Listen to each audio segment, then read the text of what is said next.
और ईरान के खिलाफ अमेरिकी हमलों के बाद बढ़े तनाव का असर कतर में नजर आया। ईरानी टीम दोहा तो पहुंची, लेकिन अमेरिकी प्रतिनिधियों से बात करने से इनकार कर दिया। ईरान ने पहले ही कह दिया था कि दोहा में वार्ता नहीं होगी, लेकिन ट्रंप और व्हाइट हाउस दावा करते रहे कि दोहा में ईरान के अनुरोध पर बातचीत होगी। अब अमेरिकी टीम को मध्यस्थ कतर के जरिए अपनी बात करनी पड़ी।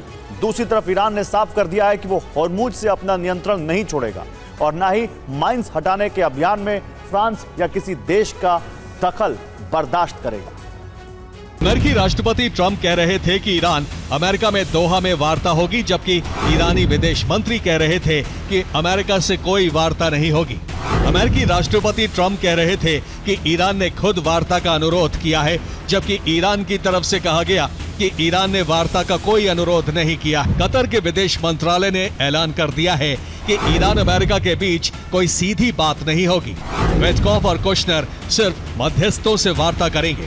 अमेरिका ईरान के बीच कोई भी बैठक तय नहीं है। लेकिन व्हाइट हाउस की तरफ से कहा गया कि हम युद्ध विराम की शर्तों का पालन कर रहे हैं। कमर्शियल जहाजों पर हमले हुए और हमने उनका जवाब दिया। हिंसा का जवाब हिंसा से ही दिया जाएगा। और ईरान होर्मुज से अपना नियंत्रण नहीं छोड़ने वाला है। ये कैसे जाहिर हो रहा है, आपको दिखाते हैं। देखिए, रविवार को तनाव के बावजूद कुल 42 जहाज होर्मुज से गुजरे। इनमें ओमान की तरफ से 28 जहाज फारस की खाड़ी की तरफ गए, वही 14 जहाज होर्मुज पार कर ओमान की तरफ निकले। इस दौरान ईरान से सभी जहाजों को अलर्ट भेजा गया। बार बार यह दोहराया गया कि सभी जहाज ईरान के निर्देश पर चले, यानी ईरान के कंट्रोल में ही होर्मुज से जुड़ी सभी आवाजाही रहे। ईरान की तरफ लगातार जहाजों को निर्देश दिया जा रहा है। ईरान कह रहा है कि सभी जहाज लड़ाक द्वीप के बगल से जाएं, यानी ईरानी जल सीमा के भीतर रहकर होर्मुज पार करें। ऐसा करने पर ईरान सुरक्षा की गारंटी लेगा। ईरान ओमान के तट से लगकर जाने से मना कर रहा है ताकि होर्मुज का रूट उसके कंट्रोल में रहे। ईरान ने यह भी साफ कर दिया है कि होर्मुज से ईरान खुद माइंस हटाएगा।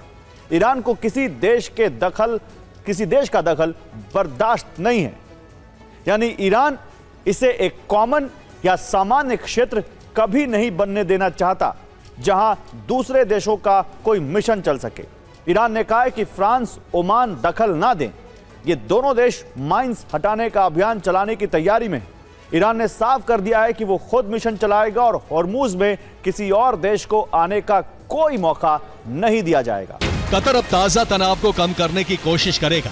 एक खास सीधे कम्युनिकेशन चैनल का इस्तेमाल हो रहा है। होर्मुज पर ओमान के साथ तालमेल बढ़ाने की कोशिश की जाएगी। और ईरान और अमेरिका के बीच फाइनल समझौते की उम्मीद बहुत कम लग रही है, क्योंकि 17 जून को दोनों देशों के बीच एमओयू हुआ। दोनों देशों ने हमले रोक दिए, लेकिन 2 दिन बाद ही लेबनान पर तकरार होने लगी। लेबनान में हमलों को ईरान ने एमओयू का उल्लंघन माना। एक दिन बाद ही होर्मुज को लेकर विवाद हो गया। ईरान ने सवाल उठाया कि अब इस इलाके में अमेरिकी नेवी क्यों मौजूद है।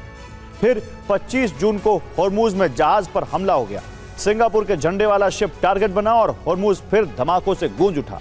26 जून को अमेरिका ने ईरान पर हमले का आरोप लगाया और ईरानी द्वीपों पर अमेरिका के हमले शुरू हो गए। 27 जून को फिर ईरान अमेरिका से नाराज हो गया। ईरान ने समझौते के उल्लंघन का आरोप लगाया। 29 जून को फिर ईरानी ठिकानों पर हमले शुरू हो गए।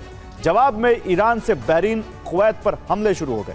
अब 30 जून को दोनों देशों के बीच दोहा में वार्ता का प्लान था, लेकिन ईरान ने वार्ता से इनकार कर दिया।